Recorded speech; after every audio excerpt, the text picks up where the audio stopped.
Welcome back to American Psyop, a podcast miniseries in 9 parts. I'm Emily Bix, continuing my conversation with Wesley Clark Jr. and our attempt to figure out what happened to him. Emily, how you doing today? Doing great. How are you?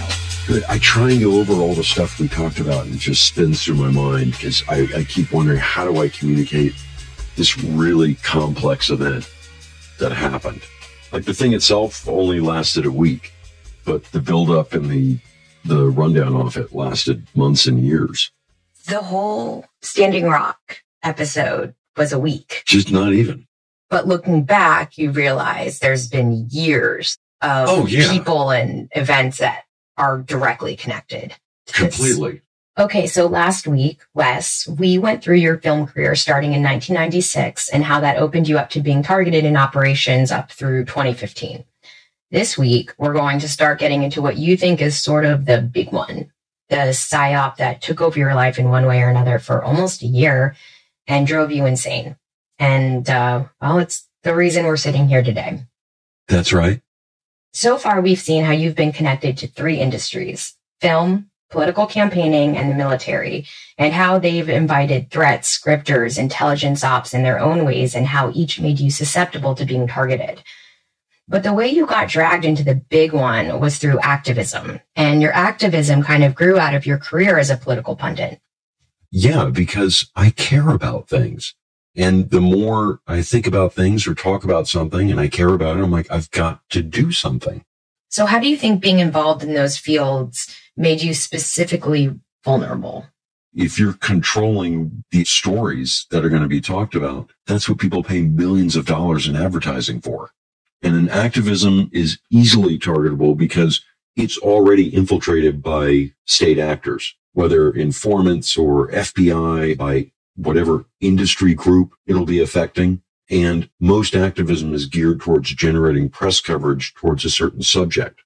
Intelligence operations are interested in that because it's all about controlling the narrative and influencing the population. Okay, let's start with how you became a political pundit back in 2004. So I need to start out with the Young Turks, a show I used to co-host. And the Young Turks is a liberal news outlet which started as a radio show before expanding to a news streaming channel in 2006. It's grown since then and currently has over 12 million subscribers across its different channels. At a political fundraiser for my father in Los Angeles in, I think, January 2004, one of the last events he had is when I met Cenk Uygur from the Young Turks. All right, welcome to the Young Turks. Cenk was the host of the show and the head of the network. I met him and Ben Mankiewicz, and they were like, hey, man, you want to come talk to us tomorrow on our radio show? And I'm like, yeah, sure, why not? Young Turks and Air America and a couple other blogs like Daily Coast back there and Democratic Underground, they were kind of groundbreaking. Right, and this is a world before Twitter and Facebook. It's a world before Twitter and Facebook and everything else. So I went down and did the Young Turks, got along with them, did an hour or 2 on the radio. What was the content? What were they asking you about? Just whatever the top 10 stories were in the news that day. And for like a real view of what's going on politically. So I came down and co-hosted the show with them and they really liked it. Young Turks, everybody.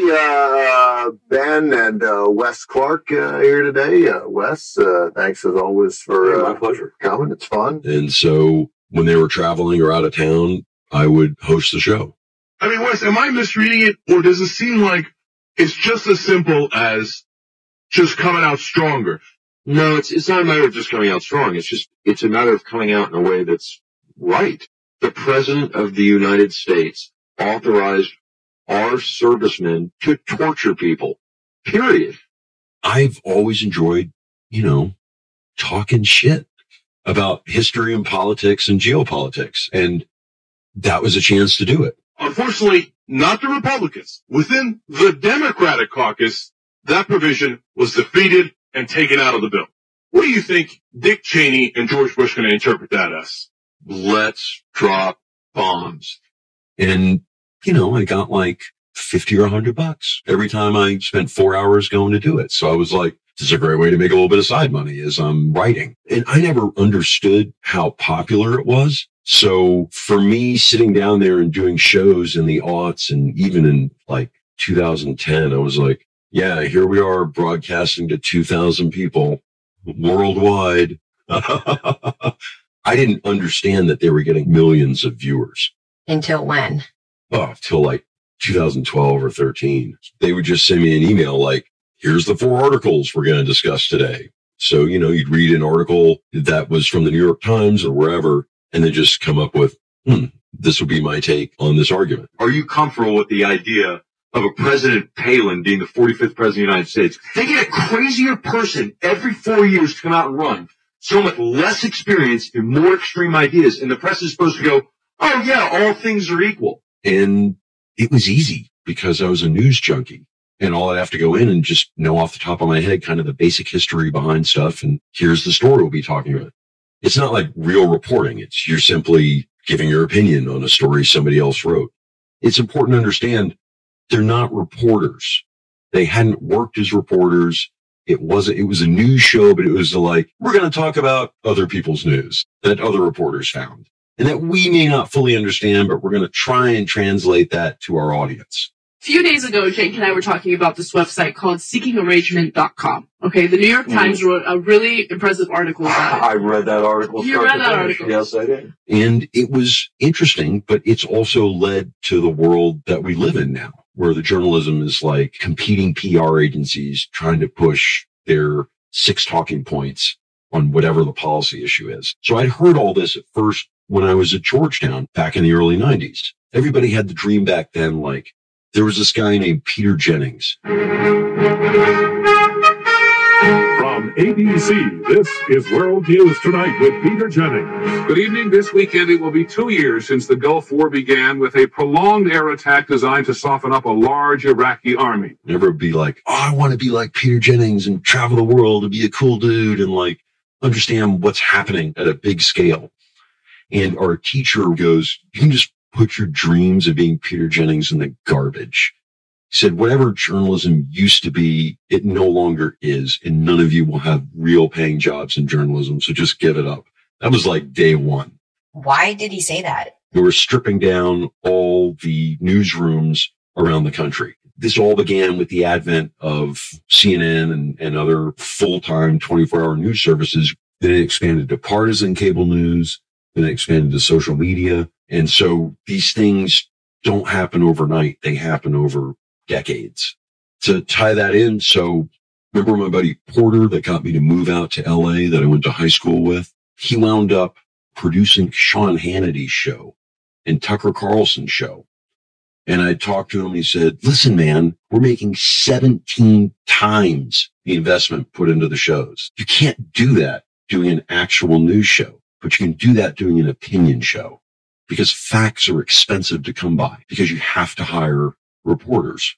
And in a lot of ways, that's made all of us more susceptible to influence. Yes. How it translates to America becoming susceptible to operations is because it's that moment of agitation where people's minds are open to bad ideas. You know what's going to get them worked up. So you push content that gets them worked up. And within that content, then you slip in your own message. And with the growth of YouTube and Facebook, this problem has gotten just completely out of hand. Yeah, you could know how to agitate somebody based on their online behavior. So it's like that weird thing where you'd have, kind of new age yoga people suddenly now being accused of, you're actually supporting the right wing because the people who are influencing them know, hey man, these yoga people are susceptible to these ideas. And I've got these other ideas they may not like. But if I couch it in this argument to them, they're going to buy that. And the only standard is how many views do you have? So if you can control how many views someone has or how something is spread or who it's targeted specifically to, you can have an enormous influence on a country. Right. So you're appearing on the Young Turks. That's been a constant. It was a constant thing. It was fun. I mean, it was a good group of people, but we didn't hang out. I think I went to dinner with Cenk and his wife once, maybe twice in 12 years. I backed off some in 2010. I looked back at a clip they had of me and I was like, holy shit, that's PTSD right there. What? like an emotional reaction to something instantly. Remember what triggered that for you? It was some story we were doing about stock buybacks. And I just like lost my shit. I mean, imagine a poor guy out there in their country, a middle-class guy, who gives a vote to a Republican, thinking that he's going to stand up for him. What a sad, sad joke. Well, I think, because, look, I'm not a total anti-capitalist. I think if someone's an actual entrepreneur and they start a business and they've suffered through, years of poverty to get that business up and running, they should reap the rewards of it. But none of the motherfuckers running these companies fucking did that. None of them fucking did it. They all went to fucking business school and went out and went into a high-level fucking VP job where they betrayed all the people in the company fucking below them so they could sell it off and put fucking cash in their pockets. And they think they fucking deserve it. And you, chumps, have to fucking pay for it. That's what you're being fucking told by the Republican Party. That's entirely right. That's one of the things where I was like, wow, I need to get help. Because PTSD takes you from 0 to 100, like, instantly. When you have it, you're walking around with this glass that's like full all the way to the rim, and just one fucking drop and it's going to overflow. So you weren't working with them So all I took, the time. so I took like 6-7 months off in 2011. Cenk at the Young Turks had invited me to this salon at Oliver Stone's house. And Oliver Stone is an Oscar-winning film director who was prominent in the 80s and 90s, but who in recent years has largely taken to producing documentaries, which are hard to be seen as anything other than Russian propaganda. And I went, and Glenn Greenwald was kind of the headliner of it. Glenn Greenwald is a journalist who gained prominence for his reporting on the Edward Snowden leaks in 2013. But during the Trump years, he became most known for his frequent appearances on Tucker Carlson's show and aggressively dismissing concerns about the Russian attack on the 2016 election. And it was all about overreach from the intelligence agencies. And everybody needed to unite on it, that we needed to fight Obama like tooth and nail. And for me, it's nothing I hadn't heard before. It's the thing I've never quite understood, people being upset that the government can see our communications when private companies can already see our communications. The government was just adapting what private companies could already do. So who else did you meet at this party at Oliver Stone's house? Larry Flint was there. Mm-hmm. Not that interesting to talk to, kind of cranky. As we walk down this road to Standing Rock, there's one last piece I need to fit in order for it all to make sense. So I'd gotten hired to write this script for a movie called The Objective in like 2007 by a British friend of mine named Jeremy. It's like, mate, we've got 30 pages. It's got to get into the Bond company in 7 days. Just put anything down. I wrote the script, but I was going over the notes with the producer. Goes, oh, meet me down at the Dear John's. He's like a Welsh dude. I was sitting there with him, and it was just me and him at the bar and 3 or 4 elderly patrons, and that was it. And suddenly, as I'm getting the notes, I hear, give me your fucking jewelry, bitch. And I thought, maybe some guy found out his fiance is cheating on him. He wants the ring back. But I turn, and there's a guy with a ski mask and a pistol pointed directly at the bartender's head 4 to 5 feet away. And then there's another guy with a shotgun and a ski mask covering the people at the baby grand piano. And I turned to Jeremy and I was like, I'm getting out of here right now. And I just smoothly grabbed my computer, turned, started to walk out the door, like calm, like I didn't see anything. And I hear, freeze, motherfucker, we'll kill you. But I was so close to the door, I just took off out that door and called the police. And like 10 minutes later, the guys were gone. They took off the second I walked out. They went and they made the movie. A remote tribal region of Afghanistan. Every time we come to this country, it tries to spit us back out. And he invites me out to dinner in 2011, tells me, no, the movie's been pirated now. It's leaked on peer-to-peer networks. There may not be any money, but when money comes in, we could create a bank account for your Monaco so you wouldn't have to pay any tax. I'm like, I was in the Army. I was an ROTC scholarship, like taxes paid for my whole life. Like, why would I not do my patriotic service as an American? And at dinner, was Nora Maccabee. And this is the first time you're meeting. First time I meet her in 2011. And Nora gets us to Standing Rock. I mean, Nora's definitely a part of whatever got me to Standing Rock. And Nora and I went outside and had a cigarette, and she's like, I really admire your patriotism. I work with James Woolsey, who's an ex-head of the CIA, on this renewable energy something task force. Where is it that we sourced page 6 of the New York Post as a reason for bringing a guest up? It said that if President Bush unveils a strong environmentally conscious initiatives in his State of the Union, this was back earlier the week, the credit goes to Nora Maccabee. It also connects this to a meeting you had with the Secretary of Defense. And so he listened to you and then referred his thoughts to the president. Is that what happened?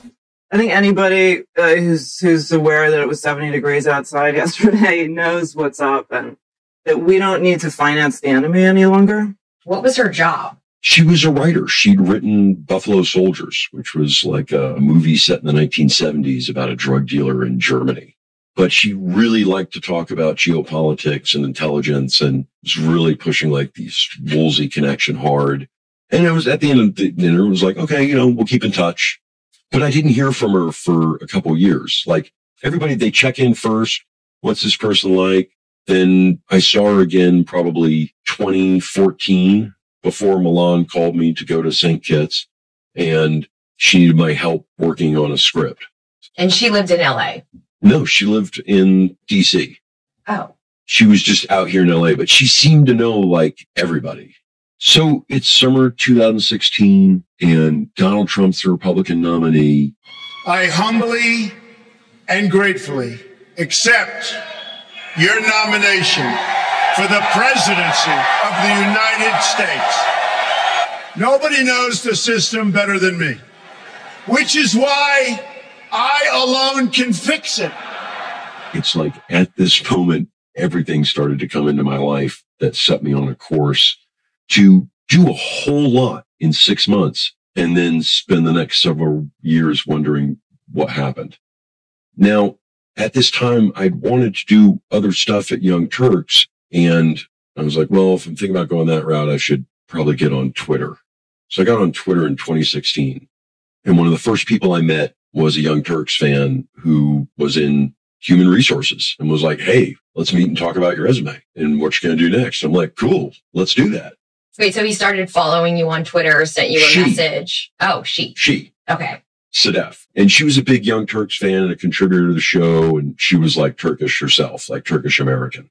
And about our age, like she was like 47, 48. And it worked for like big companies like Oracle and GE. So I took her advice really seriously about a change in career. My name is Sadef Bukhataman. I am a lead consultant with Proactive Talent Strategies. Prior to that, I've worked at big companies, Nortel, Ernst & Young, first for a period, SpaceX, and then Sonos. So I meet Sadef, who becomes instant best friends with my wife and is cool and fun to hang out with and funny and a good sense of humor. And she's like, I'm into dog rescue. So we've got all these dogs, and she had a dog and smoked the same brand of cigarettes, like liked ripping bong hits, like moved down from Santa Barbara to LA to just hang out with us after my wife got in this horrific bicycle accident. And there's just been a coup in Turkey that I've sat there watching with my Turkish friend Sadef online is within minutes of, tanks being in the street. Barbara, what's going on? It sounds as though the military might be trying to get control of the government in Turkey. Is that accurate? Well, across Washington, agencies are scrambling to figure out exactly what is going on. And talking with her about it's not like a real coup, and then watching it collapse. And as we come on the air this Saturday morning, there are signs that the coup has been thwarted. The government says 2,800 plotters have been arrested. And watching Erdogan assume dictatorial powers. There's been discomfort over the last several years as Mr. Erdogan's policies became more and more stringent in terms of democracy.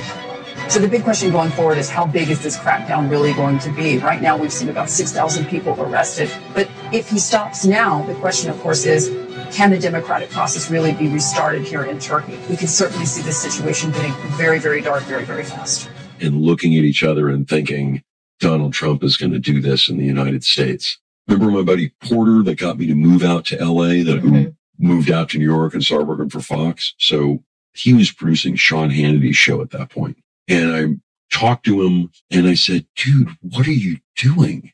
What are you doing? Like, this guy's going to cause real damage to the United States. He goes, the ratings are great. He goes, it's all about the ratings. And I just thought, he's going to cause damage. And he didn't care. Did that bother you? Yeah, it bothered me. But it's not like we talked a lot. It was like, God, you motherfucker. And then, talk to you in another year type of thing. And I got contacted by this guy, Mike Lustig, who I'd met with Nora, and he ran an online network called The Lip TV. Ready for uncensored, unscripted conversation that picks up where the mainstream leaves off? From news, technology, entertainment, sex, and politics, The Lip TV brings independent thought to you every day. And their number one show was Sean Stone's Buzzsaw. So just to clarify, so this is Oliver Stone's son. Yes. Sean Stone has a show. With Lip TV. Okay. And it's their most successful show, and it's a total conspiracy show. Everything's a conspiracy. Hi, I'm Sean Stone, the host of Buzzsaw. This week on our Sunday special edition of Buzzsaw, we interview Chris Milligan, the publisher of Trine Day Press. He'll be talking about his personal insights into the secret societies that rule the world. And when Michael Lustig talked to me about doing a show, he says, I kind of wanted to balance it out. He's like, what do you think of conspiracies? And I'm like, there's organized crime. It works in a certain way. There's state intelligence agencies. They work in a certain way. There's rich people and networks of people trying to get certain things they want in life. But there's no actual secret organization like coordinating large events around the world, because first, nobody can keep a secret. How we know we landed on the moon. Yeah, it would be hundreds of thousands of people keeping a secret in the modern age, which is a lot more difficult than if you could isolate them all on a base in New Mexico, like in World War II. So I did this show for a couple weeks for Michael Lustig from the Lip TV. Hi, and welcome to the Wes Clark Jr. Show. We're joined today by retired General Dan Chrisman, who now works for the U.S. Chamber of Commerce. Cover current events, maybe do an interview or two, and then it got canceled. One of the stories we did was on a Saudi prince who'd kidnapped and assaulted an escort in Los Angeles and then fled to the airport before he could be charged. And the picture they ran on it was of Mohammed bin Salman. He's the crown prince of Saudi Arabia. So it got hundreds of thousands of hits in Saudi Arabia for all these people that thought MBS had somehow been arrested for this in LA or been charged. So they totally canceled the show. Yeah, I mean, that's tough. You put the wrong photo on a story. And I didn't put the photo on. It was the producer. So it gets canceled. Then Mike says, listen, Sean Stone wants to meet you. And here's his email address. And we talk about maybe working on a project together, but we mainly talk about the environment and stuff like that. Was it a phone call or? It was a phone call, and then we met up in person, and then we emailed back and forth a couple times, and he could kind of tell the things I was passionate about, the kind of stories I wanted to tell. But then I didn't hear from him anymore. And then Nora came out and was with Michael Lustig. And then I found out Mel Gibson was the funder behind the Lip TV. And I thought, that's kind of weird. That you didn't know that before? That I didn't know that before, that Nora had been aware of that, but I hadn't been aware of it. Yeah, and didn't tell me. Trevor comes back in at that stage. So Trevor was an ex-Gates Foundation guy who worked in a bank in New York that a friend of mine had worked in. And Trevor's like, hey man, there's this group called Climate Mobilization. I know you're always talking about climate change, and they've got some good ideas, and you might want to talk to these people. Climate Mobilization was formed out of New York by a couple people who were part of Occupy Wall Street. I'd reached this conclusion that summer that, holy shit, climate change is really happening and nobody's going to do anything about it. And this is going to end the life of my children, prematurely. And it's going to totally collapse civilization. And I had to do something. Okay, so the 2016 presidential election is heating up. You're working again as a political pundit, and a friend you haven't spoken to in years suggests you start getting involved in activism by joining a climate change group called Climate Mobilization. That's correct. And this is the first time you dip your toe into activism? I mean, Young Turks organized a couple protests back under Bush. That was it. And Nora comes back out to LA probably in August. We were mainly talking about Standing Rock. So Standing Rock is a topic of conversation that you and Nora had spoken about. Yeah, a couple times. What did Standing Rock mean to you in September 2016? It meant to me that there were Native Americans, Indigenous Americans who were being abused by our government and by private corporations to break treaties that this country signed, which is a violation of the Constitution, in order to transport oil across their reservations, endangering the health of the rivers that feed the Midwestern breadbasket. And the whole purpose of the protest was to stop the pipeline from going under the river and endangering the water. I mean, we signed treaties with these nations, and these treaties, according to the Constitution, that's law. And we're there breaking the treaties for an oil company.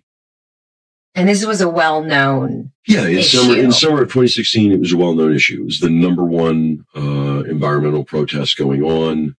So it was high on everyone's mind. It was high on everybody's mind. Not the national press, but among anybody following climate change issues or human rights activists, everybody's paying attention to it. A protest in North Dakota against a major oil pipeline continues to grow. Over 100 Native American tribes have joined the fight against the project, saying that it threatens one tribe's water supply and its sacred lands.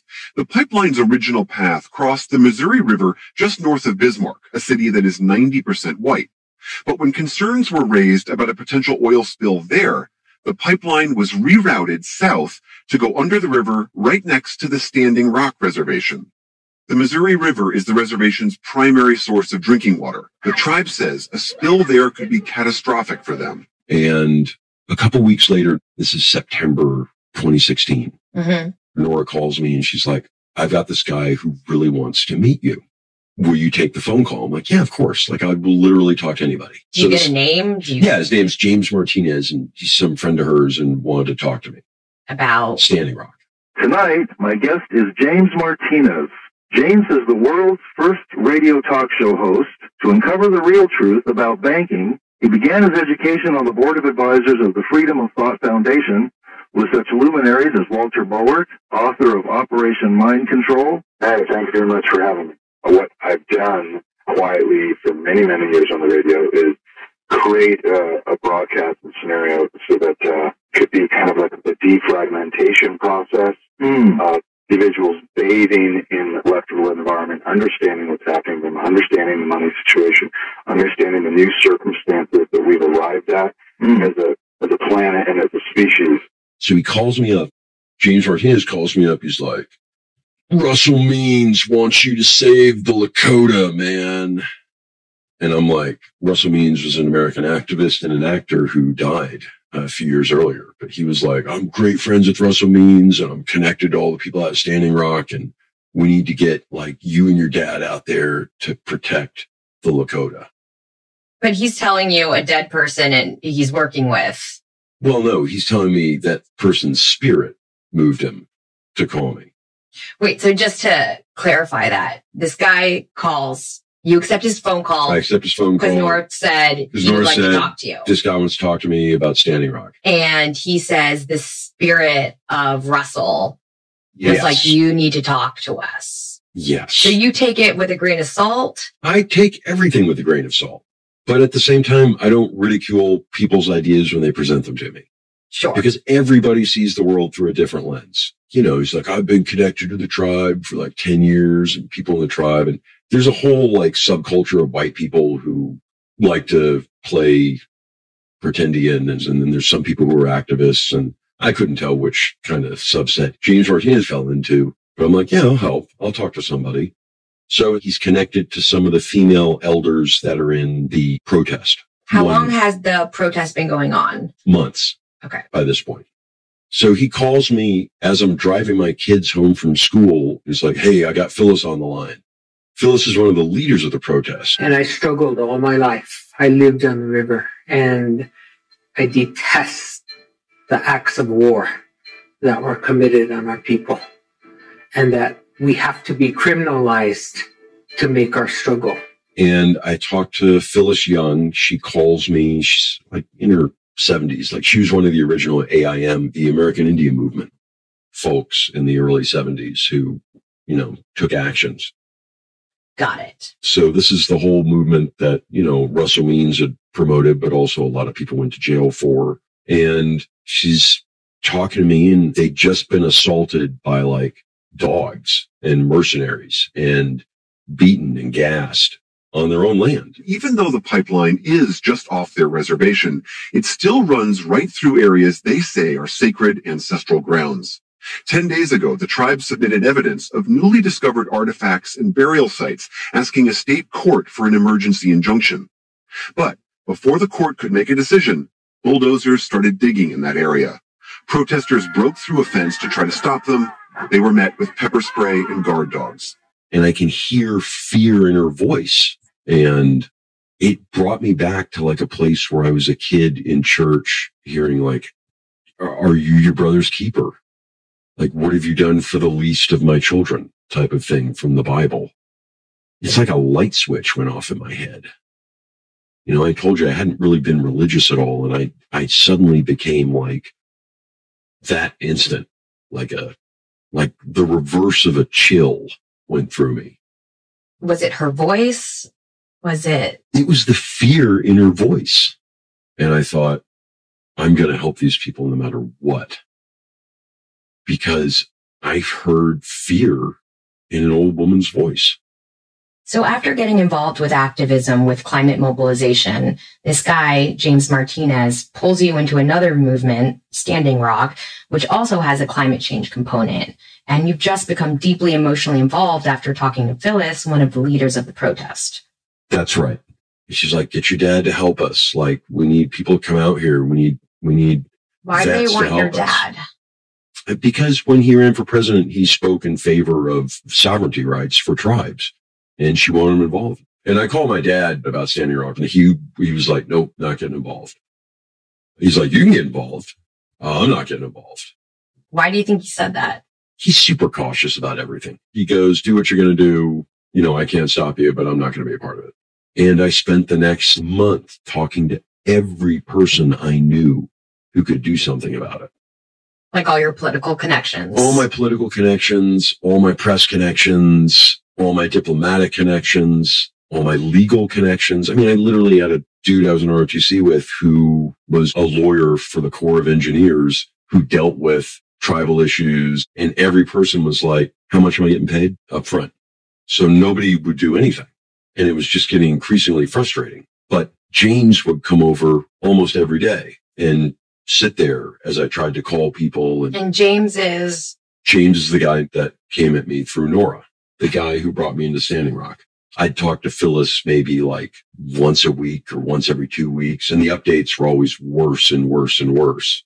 And at the same time, Trevor's putting me in touch with all these climate mobilization people. They were coming out to Los Angeles to do a fundraiser at the end of October. And this was the organization you got involved with before you jumped into Standing Rock?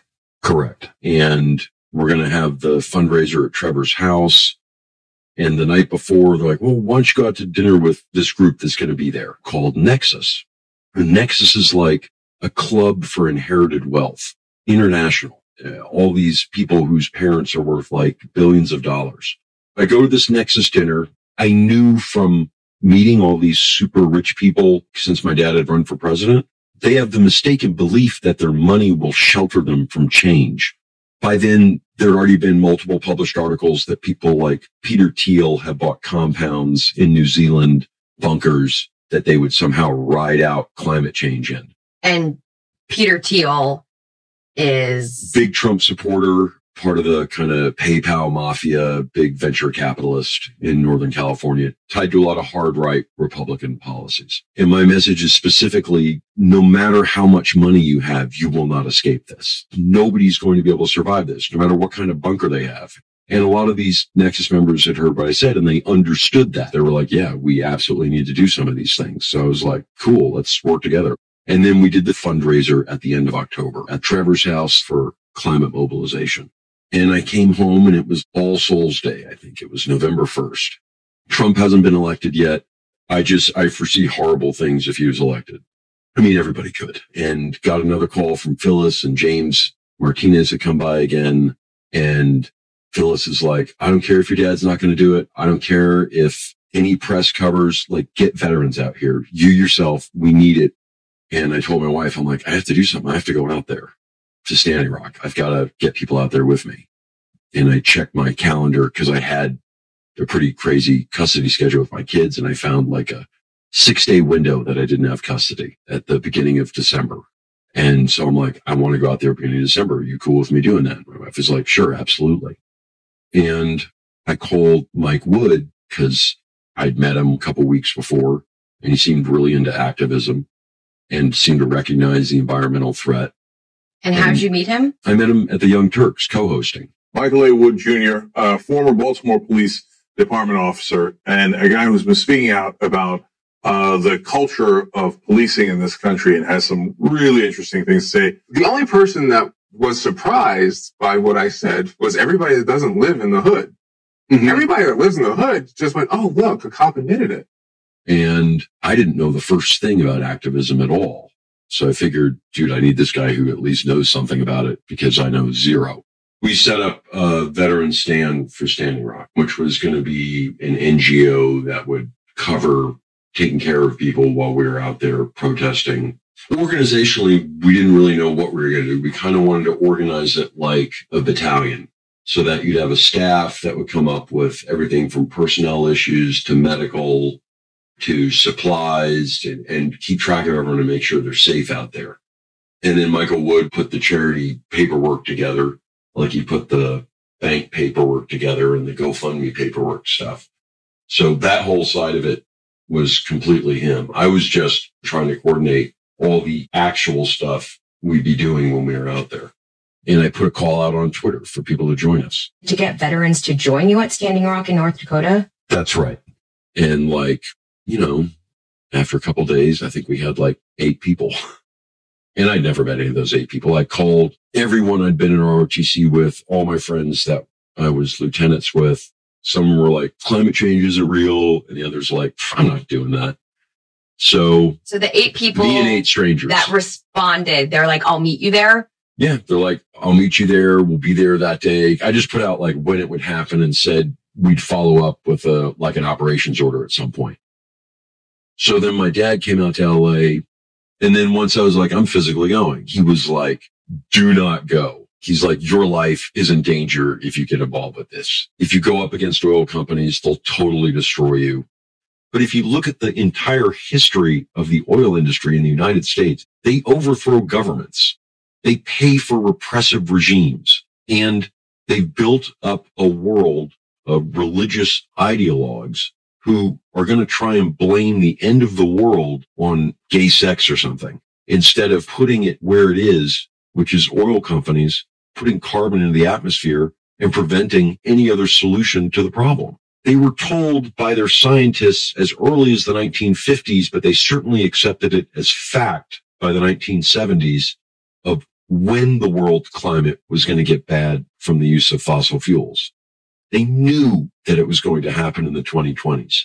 And once you realize those people knew all these facts in advance, and you put it together with the number of countries that have been overthrown by the oil industry, can you understand the danger that it is to stand up to them, even in the United States, which we think of has rule of law? This is November. This is early November, before the election. He's like, you're never going to be able to solve anything with activism. If you want to make a difference, come with me to New York, come to Hillary's inauguration party, talk to people there, see what you can contribute in terms of moving them on the environment. So I was like, okay, I'll do that. I love the confidence. You'll go to Hillary's inauguration party. So you're in New York City. I'm in New York City. It's election day. I'm at the party at the Javits Center in like the high donor room. I meet this guy named Andy Kawaja, who's supposedly Hillary's biggest donor, and he cares about the environment. He's like, yeah, I'm interested in the environment. I'm like, yes. And then at like 9 o'clock, 10 o'clock at night, suddenly that's it. she's lost the election. Now a historic moment. We can now project the winner of the presidential race. CNN projects Donald Trump wins the presidency. The business tycoon and TV personality will become the 45th president of the United States. And the mood in the crowd went from, we're about to be in charge, to, oh my God, the Nazis have taken over. We're all going to be killed. And everybody goes home completely depressed. I was staying with my dad at the New York Athletic Club, and I remember I had a flight out of JFK at about 6:30 in the morning, and I talked to him down in the lobby, and he said, don't go to Standing Rock. He says, this election and these people in charge, it's going to be like Russia. Anybody who sticks their head up is going to get thumped. He goes, keep your head down, focus on your family, focus on earning a paycheck. And I was like, I will listen to that advice, but not take it. And I went to the airport, and I got home, and I was like, fuck this shit. We have to assemble people now to do something. And I wrote an operations order. What's the operations order? In the Army, when you do something, you give a 5-paragraph operations order that kind of lays out, here's the situation, here's the mission, here's your objectives, here's all the component parts of how it works. Bring socks, bring a sleeping bag, be prepared for this kind of environment. And Mishko came by while I was writing the operations order because he was back in town. And Mishko was the Serbian producer who told me in 2013 that Trump was going to be president, and who brought the Serbian secret police guys by my house. We had a few drinks, we chit-chatted. He's like, you'll be like Trump's enemy. You'll be the big enemy to take him down. Look, I thought he was a funny guy, but at the same time, it was the thing of, we overthrew Milosevic. I was one of those guys who helped, so I know how to take down the government.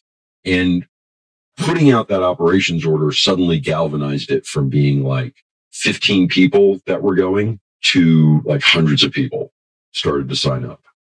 This is when everything massively accelerates. I think as we start to get into the whole Standing Rock of it all, I have to talk a little bit about spirituality, because there's this certain road that I went down that kind of led me there. There's this cult called the I Am cult. That's mystical white dudes who kind of believe in Christianity, and they kind of believe in New Age stuff, and there's kind of tie-ins with Native American ideas. But there's also mixed in all this crazy white supremacist stuff. But after September, almost every person that came into my life was connected to the I Am cult. So at this point, the operation has been going on for months, and you are completely unaware. Completely unaware. Great. So next week, we're going to focus on how this operation affected your perceptions and personality. Oh, it turned me into literally a different person. And this is where the story goes really off the rails into places I still can't fully explain. So we'll start with that acceleration and how getting swarmed by the cult fits into this story next week. Thank you for listening. We'll be back next week with more American Psyop. American Psyop is a Bunker Crew media production in collaboration with Midas Touch. It was edited and directed by Jack Bryan. Our producers are Stacey Scher, Marley Clements, and Jack Bryan. Executive producers are Ben Meisalas and Grant DeSimone. Sound design by Joy Ellett. I'm your co-host, Emily Bix. Please join us again next time.